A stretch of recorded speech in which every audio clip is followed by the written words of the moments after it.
Welcome, here I've got Xiaomi Redmi Note 10s and I'm gonna show you how to activate image stabilization while recording a video at this device. So let's start by tapping on the camera button to open it, and for now we are on standard photo mode. We have to change it to the video. Let's do it by using this settings bar and just simply going to the left. Here we are. Now let's go to the right corner button so we can get access to more options about the video we can manage.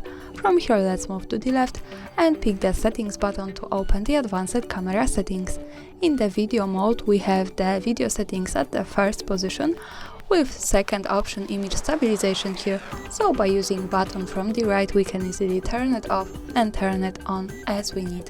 And that's all, thanks for watching, subscribe our channel and leave the thumbs up.